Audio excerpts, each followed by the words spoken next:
Bonjour à tous, des actus de l'emploi insolites et sérieuses, voici notre sélection de la semaine. Et d'abord, une note d'inspiration pour tous ceux qui démissionnent en ce moment. Comment annoncer sa démission? Vous pouvez suivre la méthode Chris Holmes, tout en douceur. Cet Anglais de 31 ans a carrément écrit sa lettre de démission sur un gâteau, tout à la main, à l'encre de chocolat. Il dit « Je vous informe par la présente de ma démission afin de consacrer mon temps et mon énergie à ma famille, à mon entreprise de gâteaux ». C'est un peu plus enrobé, vous le verrez. En fait, ça fait 2 ans que cet employé de l'aéroport de Swaston, en Angleterre, développe son entreprise de pâtisserie pendant son temps libre. Ses managers et ses collègues ont beaucoup apprécié le gâteau. Certains d'entre eux lui passeront peut-être commande, comme il le suggère à la fin de sa lettre.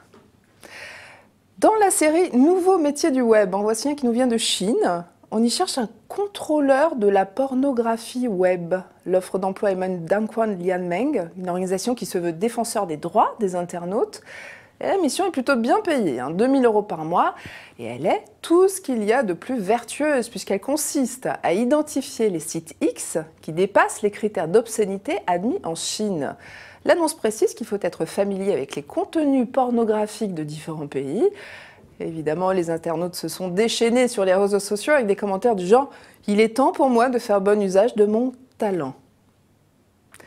Les femmes qui ont brisé le plafond de verre ont-elles un secret? Oui, 3, nous révèle cette étude publiée par le cabinet Plein Sens pour le Centre d'analyse stratégique.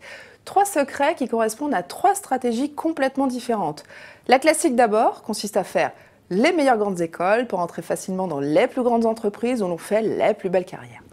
À l'opposé de ces voies royales, on trouve des femmes qui prennent le risque de se faire nommer sur un gros projet bien stratégique. Et si elles réussissent, elles se font embarquer, leur carrière progresse. Enfin, la dernière, c'est la stratégie chemin de traverse. C'est celle que prennent les femmes, souvent des universitaires, qui changent régulièrement d'entreprise, de fonction ou de poste. Du coup, elles deviennent légitimes grâce à une vision panoramique que leur donnent leurs compétences variées. Lisez cette étude, c'est très riche et très inspirant, surtout si vous avez des filles.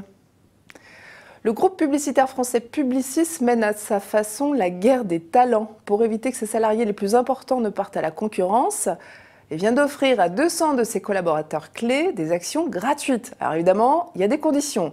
D'abord, le groupe doit avoir de meilleurs résultats que ses concurrents. Ensuite, les salariés redésignés doivent s'engager à rester pendant encore 3 ou 4 ans. Enfin, ils doivent aussi acheter des actions sur leur propre denier.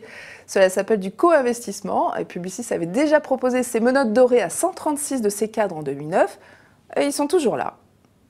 Et pour finir, une bonne nouvelle pour les adeptes du mail et néanmoins guitaristes. Un Américain vient d'inventer un convertisseur de son en caractères. Écoutez.